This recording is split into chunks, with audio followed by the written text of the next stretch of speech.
we're going to head back over to the White House.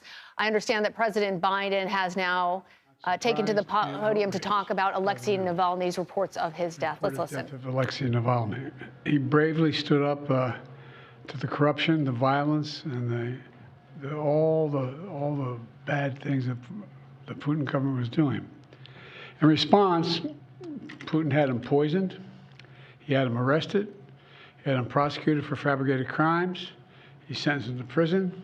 He was held in isolation. Even all that didn't stop him from calling out Putin's lies. Even in prison, he was a powerful voice for the truth, which is kind of amazing when you think about it. And he could have lived safely in exile after the assassination attempt on him in 2020, which nearly killed him, I might add. But he was traveling outside the country at the time. Instead, he returned to Russia. He returned to Russia, knowing he'd likely be imprisoned or even killed if he continued his work. But he did it anyway, because he believed so deeply in his country, in Russia. Reports of his death, if they're true, and I have no reason to believe they're not, Russian authorities are going to tell their own story. But make no mistake, Putin is responsible for Navalny's death. Putin is responsible. What has happened to Navalny is yet more proof of Putin's brutality. No one should be fooled, not in Russia, not at home, not anywhere in the world. Putin does not only target his citizens of other countries, as we've seen what's going on in Ukraine right now, he also inflicts terrible crimes on his own people. And as people across Russia and around the world are mourning Navalny today because he was so many things that Putin was not. He was brave, he was principled, he was dedicated to building a Russia where the rule of law existed and where it applied to everybody. Navalny believed in that Russia. He knew it was a cause worth fighting for, and obviously even dying for. This tragedy reminds us of the stakes of this moment. We have to provide the funding so Ukraine can keep defending itself against Putin's vicious onslaughts and war crimes.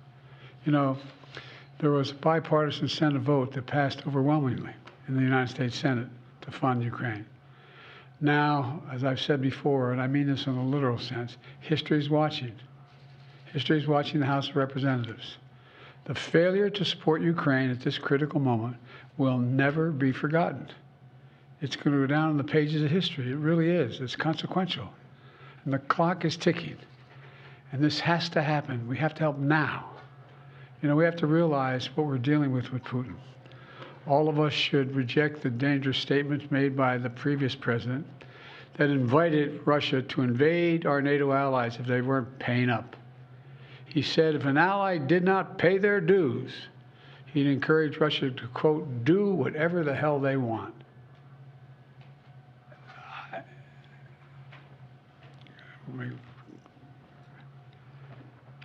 I guess I should clear my mind here a little bit and not say what I'm really thinking, but let me be clear. This is an outrageous thing for a president to say. I can't fathom. From Truman on, they're rolling over in their graves hearing this. As long as I'm president, America stands by our sacred commitment to our NATO allies, as they have stood by their commitments to us repeatedly. Putin and the whole world should know, if any adversary were to attack us, our NATO allies would back us. And if Putin were to attack a NATO ally, the United States will defend every inch of NATO territory. Now's the time for even greater unity among our NATO allies, to stand up to the threat that Putin's Russia poses. You know, I send my deepest condolences to Alexey's staff and supporters. We're going to continue his work despite this loss, despite all of Putin's desperate attempts to stamp out the opposition, and most of all to his family, especially to his wife, his daughter, and his son, who've already sacrificed so much for their family and a shared dream for a better future for Russia. So I just want to say God bless Alexey Navalny. His courage will not be forgotten, and I'm sure it will not be the only courage we see coming out of Russia in the near term. Thank you. I'll be happy to take a couple questions. Sir, first, was this an assassination? The answer is we don't know exactly what happened, but there is no doubt that the death of Navalny was the consequence of something that Putin and his thugs did. And to be clear, you warned Vladimir Putin when you were in Geneva of devastating consequences if Navalny died in Russian custody. What consequences should he and Russia face? That was 3 years ago. In the meantime, they faced a hell of a lot of consequences. They've lost and/or had wounded over 350,000 Russian soldiers. They've made them in a position where they've been subjected to great sanctions across the board, and we're contemplating what else could be done. But what we were talking about at the time, there were no actions being taken against Russia. And look, all that's transpired since then. Can you say whether you're looking at increasing sanctions on Russia right now?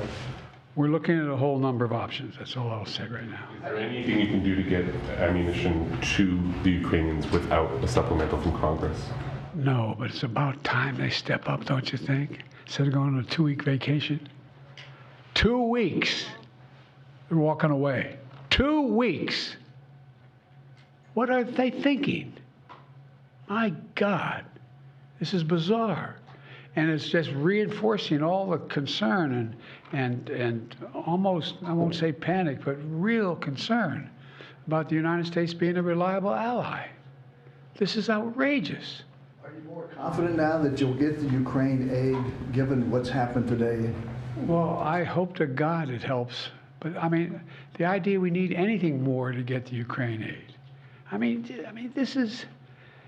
In light of a former president's statement that saying Russia, if they haven't paid their dues to us, go get them. Come on. What are these guys doing? What are they doing?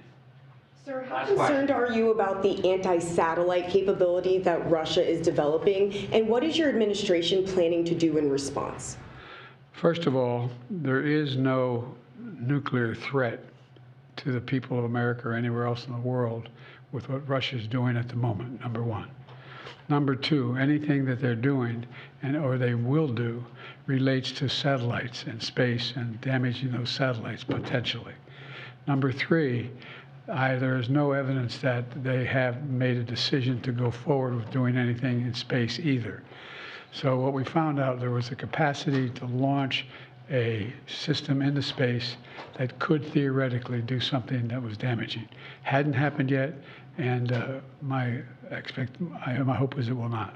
Thank you all. I'll take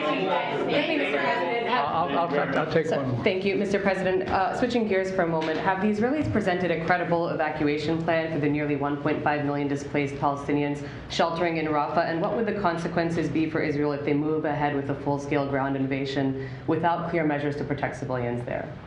Well, first of all, I've had extensive conversations with the Prime Minister of Israel over the last several days, almost an hour each. And I've made the case, and I feel very strongly about it, that there has to be a temporary ceasefire to get the prisoners out, to get the hostages out. And that is underway. I'm still hopeful that that can be done.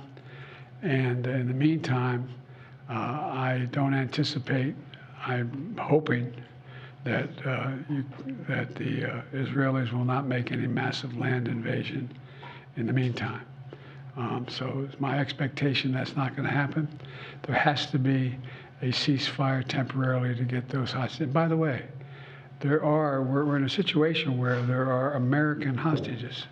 American citizens are being held hostage. It's not just Israelis, it's American hostages as well. And,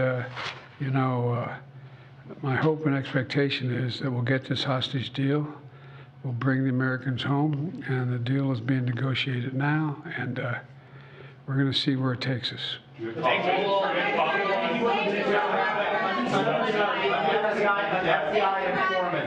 FBI informant at the center of the impeachment inquiry into you has been indicted for allegedly lying. Your reaction to that, and should the inquiry be dropped?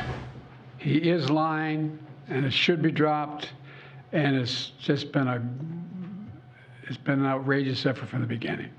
And then We did. No, I'm serious. not running thoroughly, and wanting to join in. See you in Ohio.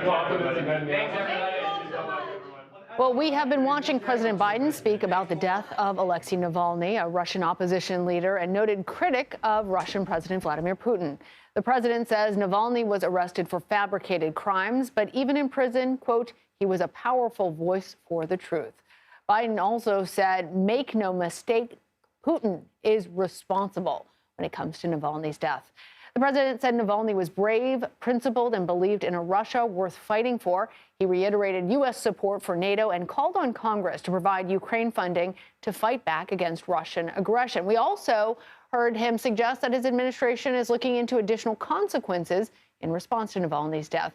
And then at the very end there, we heard the president react to some other news of day, including Israel and the news that one of the FBI informants who had been critical in building the case against his son Hunter Biden has been arrested. He called him a liar.